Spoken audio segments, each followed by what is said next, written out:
ঝাঁটা জুতো দিয়ে মারার মতন কাজই তো উনি করছেন। খালি ঝাঁটা না, ঝাঁটা জুতো সব দিয়ে মারা দরকার। ননসেন্স একটা মহিলা, মুখ্যমন্ত্রী না, ওটা মূর্খমন্ত্রী। দিদি তো নিজেই মেন্টালি পেশেন্ট, ওনার তো মেন্টালি ইস্যু আছে, ওনার কথা কি শুনবে? এই বান্দর মুখা বান্দর, একটু ভেবে চিন্তে কথা বলবি, নালে এই জুতাটা দেখছিস না, এই জুতাটা দিয়ে না দুই গালে দুইটা বসিয়ে দেব, বুঝেছিস? তোর মুখটা দেখতে তো বান্দরের মতো, ওই পাপী মুখটা দিয়ে না মমতা দিদিকে আর মমতা দিদি বলবি না। ঝাঁটাটা তোকে মারবো, তুই হচ্ছিস বিজেপির কলা খাওয়া মাল।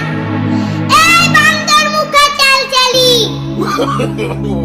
তুই ঠিকই বলছিস, মমতা ব্যানার্জি তো মেন্টাল না হইলে কি এতগুলো প্রকল্প দিত? তোরা বিজেপিরা তো মিথ্যাবাদীর দল, তোরা তো সবাই চালাক। এই বিজেপির গলা খাওয়া মাল, তুই ঠিকই বলছিস, মমতা ব্যানার্জি তো মূর্খ না হলে কি এতগুলো প্রকল্প দিত?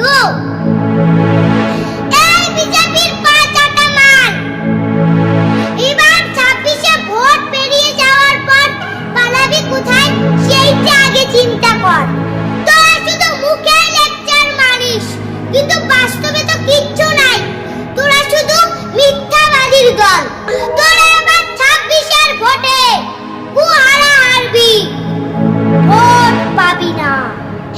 এই বিজেপির পা চাটা মাল, তোর বাপ শুভেন্দুকে গিয়ে বল ভোট চাওয়ার আগে 5,000 টাকা লক্ষ্মীর ভান্ডার দিতে, তারপর ভোট চাবি।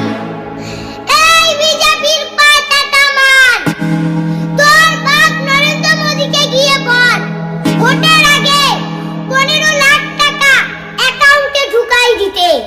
আমি জানি তোরা কিচ্ছু দিতে পারবি না, তোরা হচ্ছিস মিথ্যাবাদীর দল।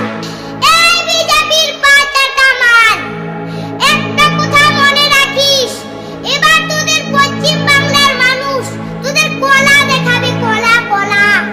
এই চালচালি, জ্ঞানেশ কুমারকে গিয়ে বল কোন বৈধ ভোটারের যেন নাম কাটা না যায়, না হলে কিন্তু তোদের খবর আছে।